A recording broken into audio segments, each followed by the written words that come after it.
Shalom saudara yang dikasihi oleh Tuhan.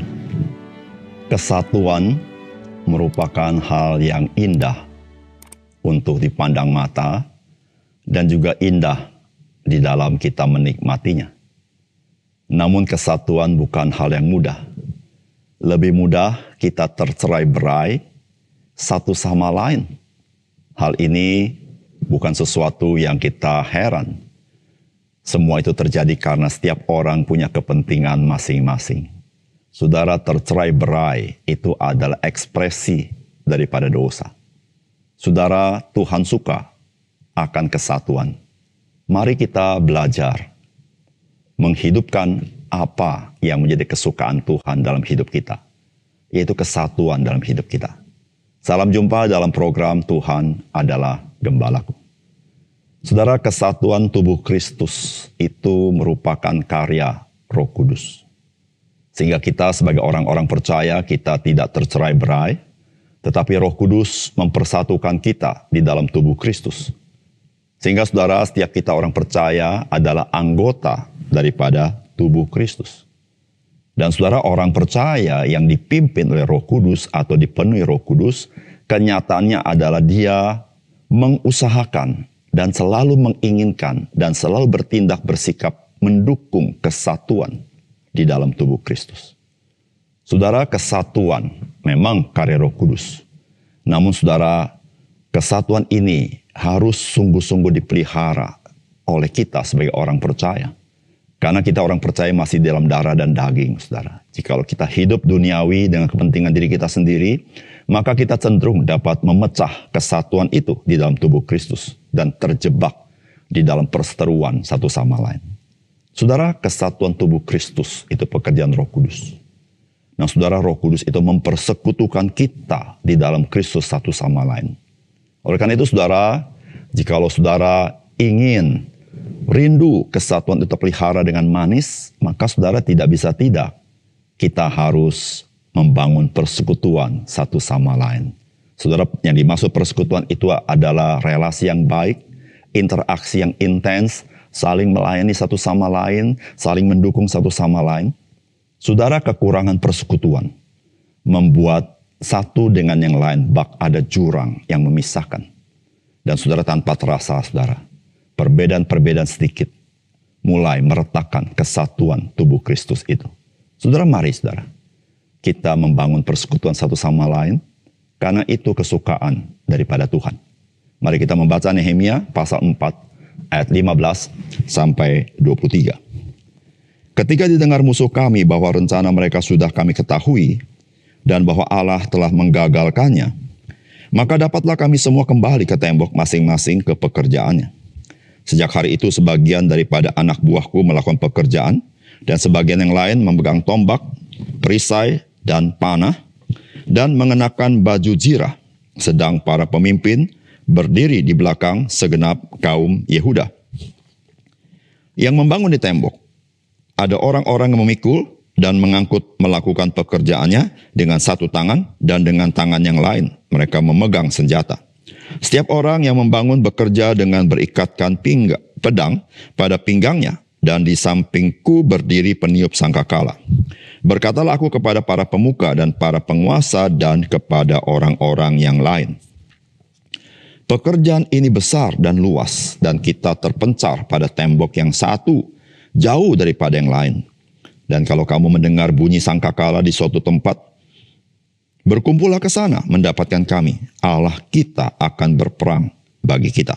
Demikianlah kami melakukan pekerjaan itu, sedang sebagian daripada orang-orang memegang tombak dari merkahnya fajar sampai terbitnya bintang-bintang. Pada waktu itu juga aku berikan perintah kepada rakyat.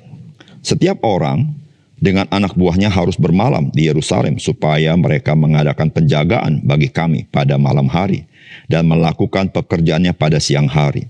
Demikianlah aku sendiri, saudara-saudaraku, anak buahku, dan para penjaga yang mengikut aku, kami semua tidak sempat menanggalkan pakaian kami, setiap orang memegang senjata dengan tangan kanan. Saudara yang dikasihi oleh Tuhan, jarak satu sama lain itu sangat mempengaruhi kesatuan di antara mereka. Saudara, tembok itu begitu panjang sehingga orang yang bekerja di tugas masing-masing, bekerja di kelompok masing-masing, dan tidak gampang untuk berkomunikasi. Saudara, kesadaran Nehemia betapa mereka rentan untuk masing-masing.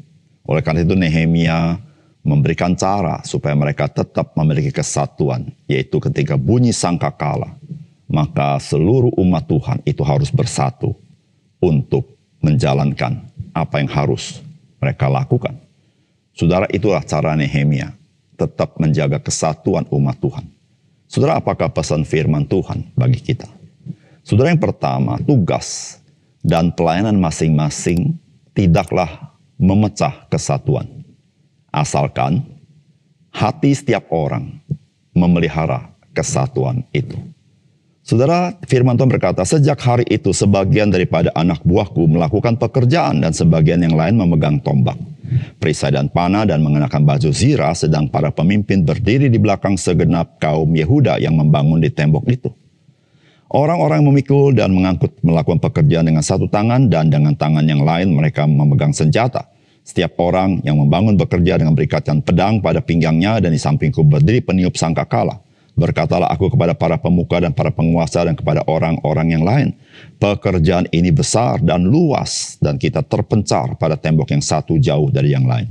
Dan kalau kamu mendengar bunyi sangkakala di suatu tempat berkumpul ke sana mendapatkan kami, Allah kita akan berperang bagi kita. Saudara, ini pengakuan yang tulus dari Nehemia dan juga saya percaya ini concern Nehemia bahwa posisi masing-masing dengan tembok begitu panjang dan luas itu menjadi bagian yang dapat melemahkan daripada umat Tuhan.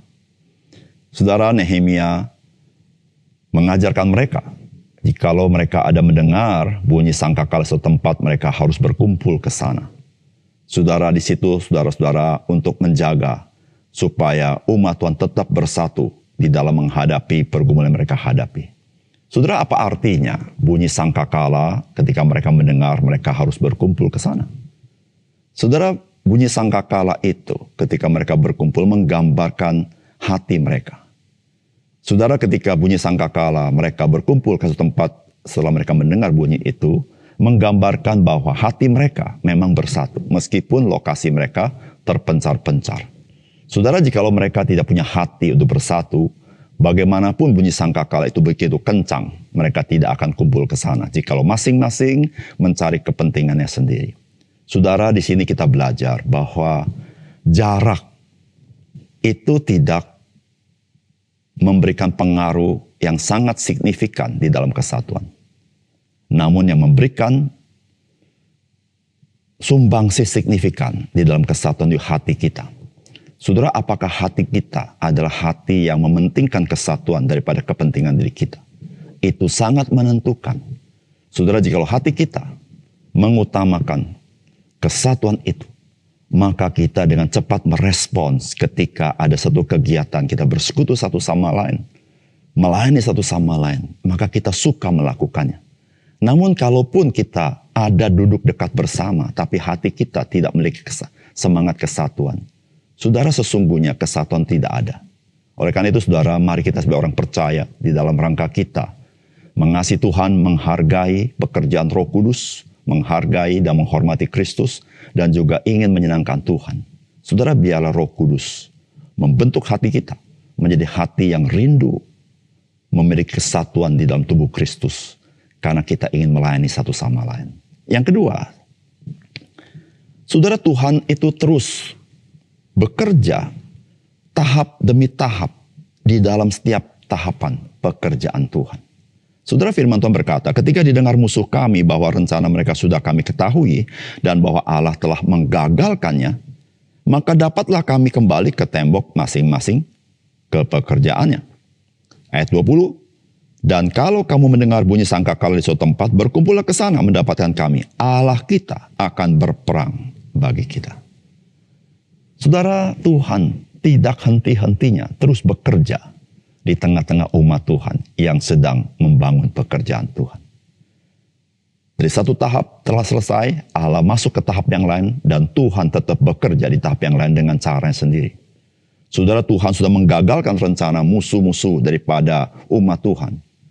Mereka mulai bekerja, namun Tuhan tidak berdiam diri. Alkitab berkata, ketika bunyi sangkakala engkau harus berkumpul ke tempat itu. Dan Alkitab berkata, Allah kita akan berperang bagi kita. Saudara, kita bersyukur kepada Tuhan. Karena Tuhan kita tidak membiarkan kita memasuki tahap-tahap yang lain seorang diri. Dengan berkata bahwa Tuhan sudah menolong satu titik dan dia membiarkan kita berjalan sendiri. Tidak demikian. Tetapi Tuhan tetap berada di depan kita. Dia memimpin kita. Dia yang bekerja di dalam kehidupan kita. Dan kita bersyukur, saudara ya, Tuhan Yesus berkata, akulah gembala yang baik. Gembala yang baik menyerahkan nyawanya bagi domba-dombanya. Saudara, Tuhan membela kita. Di dalam setiap aspek, dalam setiap tahap. Oleh karena itu, saudara, dalam setiap tahap hidup kita, dalam setiap tahap pekerjaan kita, dalam setiap tahap rencana kita, kerinduan kita, cita-cita kita, tahapan pengobatan kita, tahapan yang lain apapun. Saudara, satu hal yang perlu kita lakukan. Saudara, Tuhan kita setia dalam setiap tahapan turut bekerja. Dan saudara, biar dalam setiap tahap hidup kita, kita berjalan bersama dengan Tuhan. Saudara, itulah yang Tuhan kehendaki. Janganlah engkau melenceng ke kanan dan ke kiri. Kuatkanlah hatimu, teguhkanlah imanmu. Melangkah bersama Tuhan. Karena Tuhan dia setia. Dia bekerja tahap demi tahap dalam hidup kita. Dia tidak pernah meninggalkan kita. Mari kita berdoa. Bapa surga, terima kasih untuk kebenaran firman-Mu. Biar engkau meteraikan firman-Mu dalam hati kami. Sehingga kami memiliki hati seperti hati Tuhan. Sehingga tindak tanduk perkataan dan respons kami sesuai dengan maksud dan tujuan Tuhan di dalam Tuhan memanggil kami dalam hidup kami. Terima kasih untuk firman-Mu Tuhan. Dalam nama Tuhan Yesus kami berdoa. Amin.